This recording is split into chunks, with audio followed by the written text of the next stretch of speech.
Hi everyone, thanks for joining me for today's video. My name is David, this channel is Damar's Coaching, and I'm answering people's questions about toxic people with personality disorders, severe mental illness, the experiences you guys had with them, the relationships. I'm here to help you navigate through them. I'm here to help you heal from them. So please ask questions. Today's questions seem to be focused more on, like I was saying, how to navigate through some of this stuff. What do their behaviors mean? Understanding this stuff helps us not internalize it. It helps us avoid it, not repeat these mistakes again with the people like this, okay? So first question is from Susan in Minnesota. That's all I ask is you guys leave your locations, please.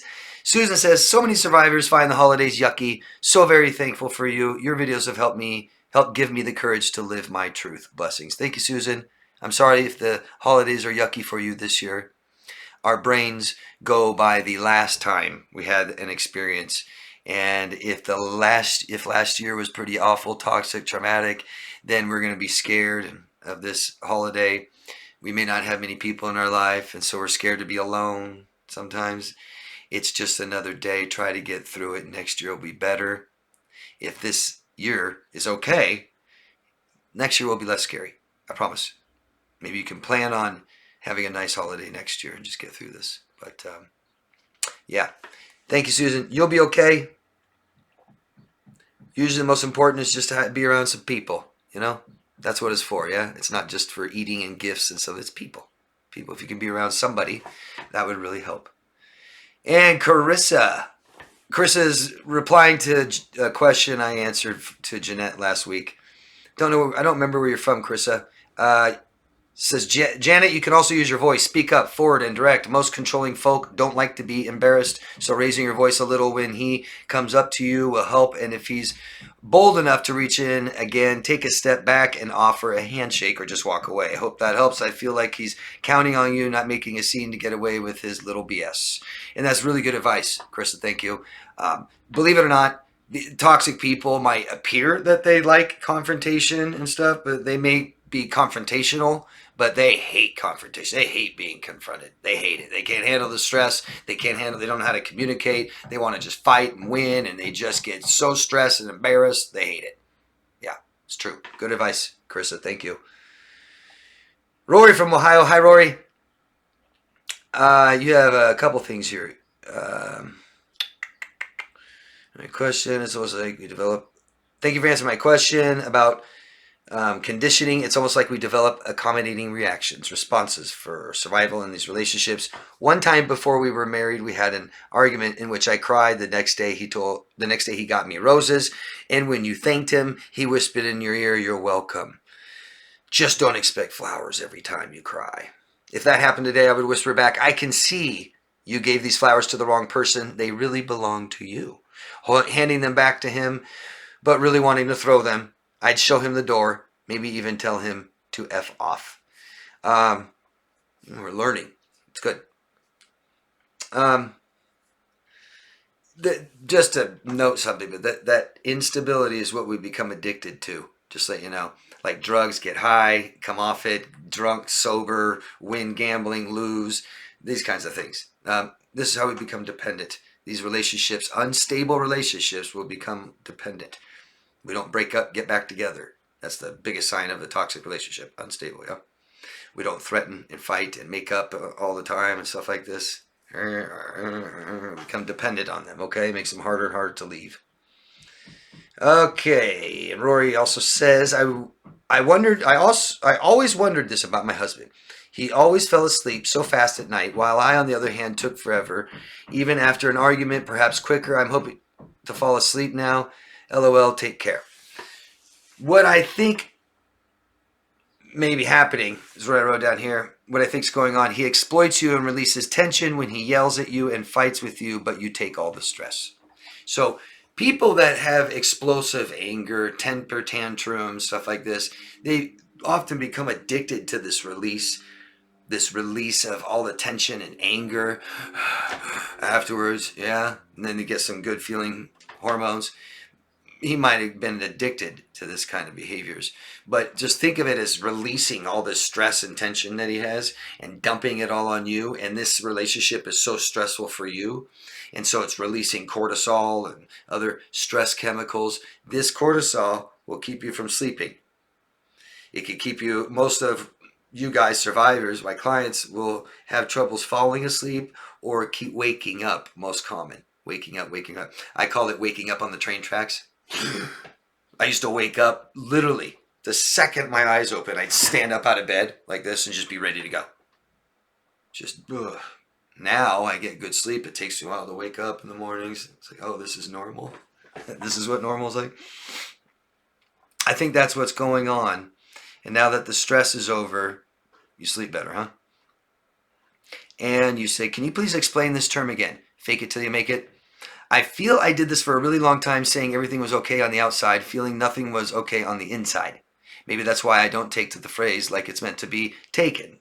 Since becoming healthier, I feel a lot more okay on the outside, and it matches on the inside. Stability. Yeah. Good. So fake it till you make it isn't really meant to be taken. That suppressing how I feel, ignoring, denying, denial, rejection, cognitive dissonance, right? Denial. No, I'm happy. You're denying your bad feelings, and that's not really what fake it till you make it means. Things that are hard to do, scary, take some courage, but you know it's best for you. A good one is confidence. We can fake it till we make it. We have social anxiety, not much experience, having good social times and experiences, so we don't have much confidence at all. But we can fake a little confidence like a narcissist does, and it'll help. We can,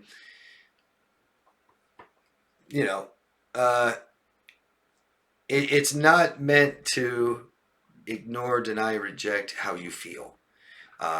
We're all taught that when we're younger. I mean, we, not everyone, to suck it up.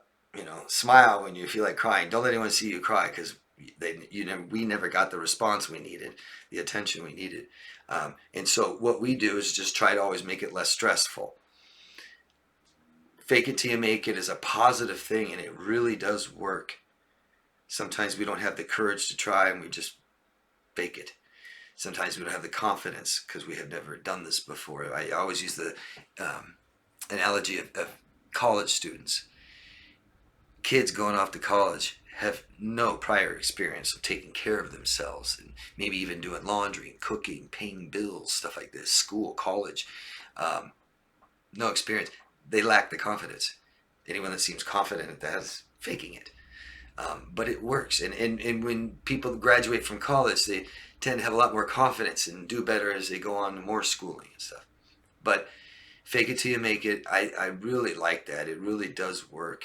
And we need to do that sometimes when we know it would be best for us, but we don't have the confidence. We just fake it. Stand tall, dress nice, smile. It works. It can. Okay. Thank you, Rory, for your questions. Happy Joe OH9BZ. I have a question, more of a request, really. Can you make a video that explains your coaching program? How does it work? What do you do? How safe is it to talk to you? And I apologize if it sounds insulting. I don't mean to insult. Just so a person who needs help, you can feel safe in knowing how it will work with you. Sure, I made a video, a couple of them, I think, over the years, but it's been a long time. I don't know if I'll make another whole video dedicated to that. I'll go over it a little bit here, but please ask me any more questions you have. And anybody can contact me and ask me about my services at daviddemars.com.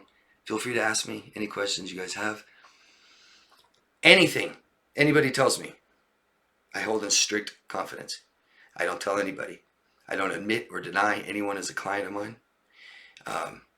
I'll use some personal examples sometimes in my videos every once in a while. Those are my personal examples. They are not from clients. I would never do that. I have the utmost respect and integrity for my business, and it's about offering the help that people need. So people, even though this is similar stuff people come to me with, and it's not always, I get people that come to me to be better at business, couples to have better relationships. A lot of what I do is to heal people from toxic relationships, emotional, traumatic experiences, things like this. And everybody's unique. Everybody's different with different brains and life and environments and relationships and people. And their experiences are all unique. Their problems are. I'm not here to identify problems. I'm not here to diagnose anybody. A lot of people come to me and they're afraid that I'm here to just call you out and tell you what's wrong with you, and I'll call you, a narcissist or something like that. Not at all. Not at all. I can't know what's people's diagnosis or mental illness is, and I don't try, and I don't care. People come to me with problems. I want to know what you want from me. I want to know how I can best help you, and that's you telling me. I get to know you a little bit, and we work and focus on those things. I listen. I offer suggestions. I have a lot of knowledge on how to help people. I don't think my way has to be the only way. And I think that most of this, what I'm dealing with people, what they're experiencing is stress. They don't know how to protect themselves. They don't know how to navigate through relationships that are causing them stress. They don't know how to end them. They don't know how to stay away. They don't know how to heal. Don't know how to form new relationships with people. And I just offer suggestions and some courage. Try to encourage you guys to try, but no pressure from me. Okay? I'll give you 100 suggestions. If you take 3 of them, that's great.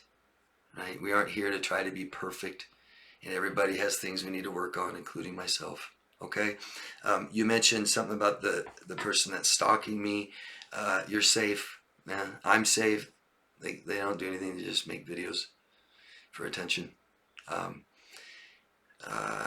don't know if I covered everything. There's a lot I could say, but please, any of you have questions about my services that I provide, about my coaching and stuff, what we do, what to expect, just ask me, and you can ask me privately if you like. DavidDemars.com. Thank you very much. Thanks for asking. Renee, don't know where you're from. Let us know if you can, Renee. One more question. If the BPD keeps idealization and devalue women constant flowing with out-of-town girls, how do they ever suffer? I have seen where they are miserable, however they stay in honeymoon stage. This gentleman draws them in as he is an artist. So, most important thing we can do in this world, in this life, isn't helping other people. It's knowing who we are. To self-actualize. Okay? To develop into our true, beautiful, authentic self, so that we get what we need and want and feel good and stick to our values, stuff like this, okay? And relating with other people and building relationships with them where we have what we need, what we hold most important to us, our emotional needs. So if you don't understand why they're suffering, or if you think that this makes people happy, you're not understanding the same thing they're not understanding, okay? And so we have our true self here inside, and then we have our outside exterior shell, our ego. It's what we are. This is who we are. This behavior means I don't like myself. I only care about what I am. I want and seek immediate gratification for the things that I actually really need in here, but I'm not aware of how to meet them. I don't like myself. Narcissistic people reject themselves. They have so much shame. They don't want to be that person. They want to be this person, the one they create, the facade. Anybody who's lonely, experiencing lots of anxiety, who is easily bored, these are signs that I don't have a good relationship with myself, and you're suffering. These people are suffering. Every interaction we have with human beings, every single one, is vitally important. Vitally important. And we need to bond, and we need to attach, and we need to connect, and they're not doing that. They're scared. This is insecurity. This is immediate gratification for how bad I'm feeling and suffering inside. And it doesn't work. They're not aware of it, and they repeat this cycle over and over again, creating more shame, more guilt. Okay? Carissa says, imagine living like that, never being able to fully connect with anyone at all. Must suck. It's as lonely as you can get. The loneliness is with people. You can only be so lonely by yourself. And that sucks if you are. Start talking to yourself and building a relationship with yourself, because you might actually be pretty good company. But you're stuck with yourself, so you might as well. Yeah, not being able to connect. And like I said, if you guys don't understand this, for those of you who see someone highly narcissistic and smiling and showing pictures of money, and you think they're just so happy. No. I mean, does that make you happy? And you say, that's what makes them happy. Sure, but they're totally denying and neglecting what is truly important to us as human beings. Okay? I wrote, let's see what I wrote to you. When you fully understand how important emotional needs are, then you can better understand what they are missing. Short relationships and cycling through people is very dehumanizing and lacks any kind of emotional connection and healthy attachments. Dating sites does the same thing. When you're shuffling through people, you aren't getting to know them. You're judging them by the outside, their age, their hair, their skin color, their, boom, boom, boom, boom. It's dehumanizing completely. They're not objects. That's what we do on Amazon, right? To find the best one, best price. Yeah. Thank you. And Ben from Wyoming. I have a question for next week. I work for a very toxic call center. I took the job because I was I was desperate. All the managers are very abusive and sexually abusive to the female workers. There's rampant drug abuse throughout the office. I plan on leaving as soon as I can find a better job. My question is there a holiday party next week? That's what you wrote, but what you mean is there is a, you wrote it right. My question is, there is a holiday party next week, which I don't want to go to. I supervise the QA department, and the other managers never included me in anything else ever, and I was happy due to not wanting to be involved personally with any of them. Do you think it's okay for me to not attend the Christmas party? Well, I think it's okay. How about some of you guys? You guys think it's okay? I don't see why not. What I see is what you're struggling with, Ben, is, you haven't worked there very long. You haven't built any kind of strong relationships with anyone, coworkers yet, right? And you're in the QA department, and this could be an opportunity for you to maybe, get to know these people, them to get to know you a little better and get along a little better. Yeah, except they abuse people and they're drug addicts. Go to work, make money, not friends. Okay? Social events, go there to make friends, not money. Keep them separate. Don't tell people anything personal at work. Don't go there to make friends. You guys, well, David, I made such just friend at work. Great. If you don't meet each other's emotional needs and share intimate moments together quite often, and it's just at work, it's not your friend. Okay? You're not friends. Or at least I hope you have better friends than that. Just causes problems. Company parties are dangerous, by the way. Anybody of you that have worked in corporations and have had company parties, please give your own experiences down below. Ben would love to hear this. You think your workplace is toxic during 9 to 5? Yeah. Wait till 8 p.m. to midnight. It doesn't get better. It gets more toxic. Crazy. I've heard some of the craziest stories at company parties where you're just like, my God, seriously? It's like that? I mean, I can't even say here on YouTube the things that I've heard of happening at company parties. I've been to small company parties, and they're crazy. But, yeah. You don't need to go. You don't have to go. It's definitely okay not to go if you need me to tell you that, Ben. It's a toxic environment. You don't want to work there anymore. Don't forget that. Yeah? Okay? I understand that this could be an opportunity for you to, get to know each other better. But, I mean, sounds like there's going to be drugs there, and no, I mean, you already know they do drugs at work. They're definitely going to be at the party. Yeah. It's usually just my opinion. It's usually better to stay away from those entirely for everyone. Not much good comes from them. Might have fun, might get in a lot of trouble and cost you your job. That's the kind of things I hear happening at company parties. Little cliques and stuff. Like you may go, but then you might talk to the wrong person and befriend the wrong person, and you got 85% of the employees hate you now because you're on that side. It's just BS, man. It's amazing how childish we become like that in the workplace. Good luck. Let us know what you end up doing. And yeah, if you end up going, let us know how it turns out. Good luck, Ben. Thanks. Renee from South Dakota. Hi, Renee. I had experience with a narc 10 years ago and didn't date until this past summer with a longtime neighbor. And could it be he is 50% BPD and 50% covert narc? Well, sure. Sure.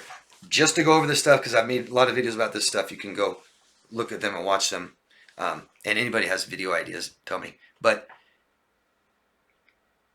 so personality disorders are a very severe mental illness. And when somebody has one, it tends to be their base diagnosis.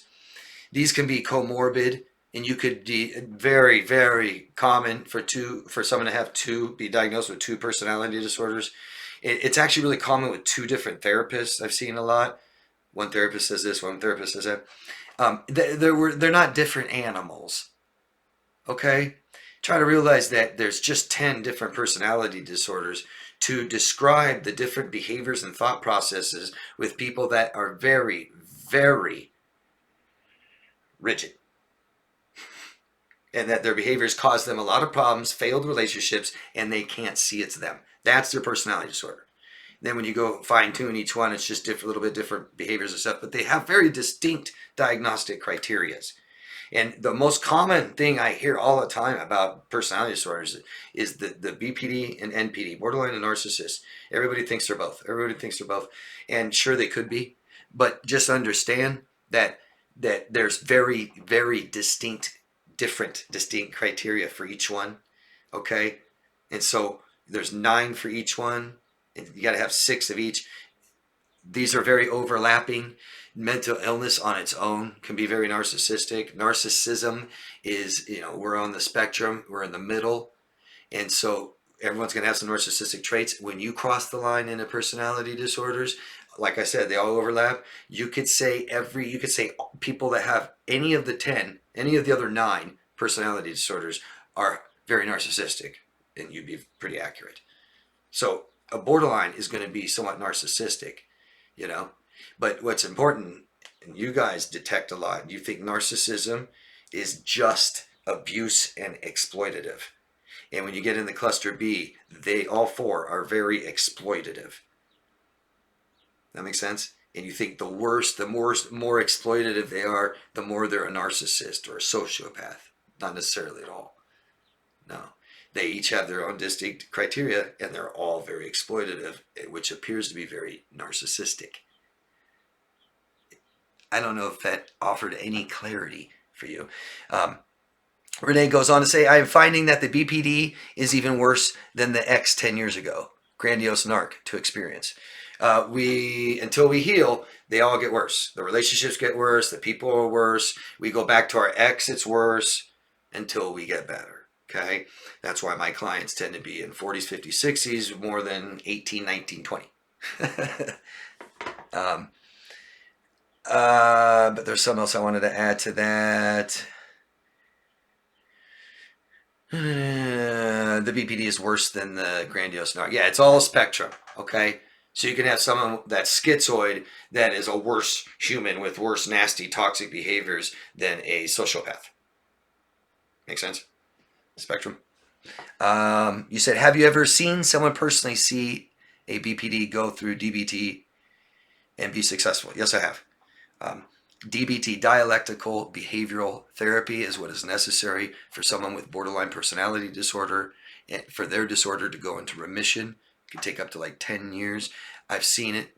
I've seen someone that was diagnosed BPD take DBT for years successfully, and they no longer are exploitative, and that's the part that's important to me. They're no longer exploitative. They have functional relationships where they're not exploiting people. It's great. I've seen it. Yeah. Yeah, it's more common than we think. Yeah. More with younger than older. He doesn't have any physical abuse, drug, or alcohol addiction. However, may be sex addict. I am no contact and don't worry about him and contacting me, as he has severe fear of abandonment and zero self-identity. He dissociates, memory loss. I don't ever plan to move, and neither does he. I do have friends or talk to. What I want to apologize to you for is that you didn't date anybody for 9 years, because you went 10 years in the last year you dated. So 9 years without dating anybody, and the first time you date someone is more toxic than the ex 9 years ago. I'm sorry. All that means, Renee, is we're just doing time and not healing. We're not learning, not feeling better, not knowing who we are, learning how to navigate relationships better, none of that. Okay? That's what that means. We don't have to worry about who's attracted to us. We need to worry about who we're allowing into our life. Okay? You could have 100 narcissists knocking on your door. Did you let one in? Uh-oh. Let's learn about why. Oh, you've done it twice, 3 times, 4 times. Do you see that? Okay? It's just about what you do, Renee. We're all capable of healing, so just figure out something different. Do something different. Try something different. Therapist, professional, to help you. You don't need to go another 9 years. Maybe start dating next year. Okay? All right. Thank you, Renee. I'm sorry again. And that's it. That is all the questions, you guys. Please keep asking me questions. Please give me responses to my answers. Let me know what you think. Keep a dialogue. Keep coming with more specific parts of the question if you want to know more. Let us know your experiences. Reply to other people's questions. Give them a little validation, a little moral support, okay? And if you find this beneficial, I'd really appreciate thumbs up. Comment down below. Like I said, ask questions. You can find me at daviddemars.com. If any of you want coaching, please support my